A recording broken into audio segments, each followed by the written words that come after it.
Sir இப்ப மன்மோகன் sir இருந்தாங்க பிரைம் மினிஸ்டர். அவங்க இருக்கும்போது 10% பொருளாதாரம் இருந்துச்சு. டபுள் டிஜிட் நம்ம தொடர்றதுக்கு எவ்வளவு கால் நீடிக்கும்? இப்போ வந்து 1% ஆக்கிட்டாங்க. அதுக்கு எவ்வளவு நாள் தீர்வு கிடைக்கும் சார்? பொருளாதாரம் வந்து இதுல சொல்றேன் 10% ஜிடிபி. இப்போ சொல்றாங்க நிர்மலா சீதாராமன் மாதிரி நாங்க வந்து உலகத்திலேயே நாங்க தான் ஜாஸ்தி அதிகம் அப்படின்னு சொல்லியிருக்காங்க. நம்ம கேட்க வேண்டிய கேள்வி அவர் கேட்கணும். அதாவது நீ உன் ஜிடிபி என்ன சதவீதம் இருந்தாலும் சரியா வேலை வாய்ப்பு இருக்கா இல்லையா? பொருளாதாரம் வளர்ந்துச்சுன்னா வேலை வாய்ப்பு இருக்குங்க. அது ஏன் வேலை வாய்ப்பு இல்லைன்றாரு.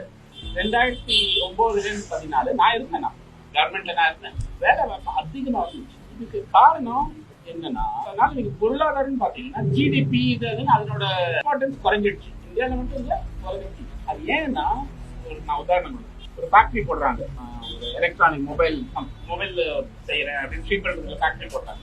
10 வருஷத்துக்கு முன்னாடி ஒரு 1 கோடி ரூபாய் போட்டு அந்த ஃபேக்டரி ஆரம்பிச்சாங்கன்னா அதுக்கு கிட்டத்தட்ட ஒரு 10,000 பேருக்கு வேலை கொடுப்பாங்க. இப்போ அதே 1 கோடி ரூபாய் போட்டு 10 பேருக்கு தான் வேலை இருக்கும். அவங்க எல்லாம் மிஷின் செய்யும்.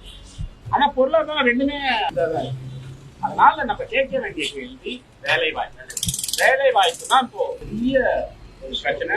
இந்தியாவில நிச்சயம், உலகத்திலையும், ஆனா நம்ம இந்தியாவில ரொம்பவே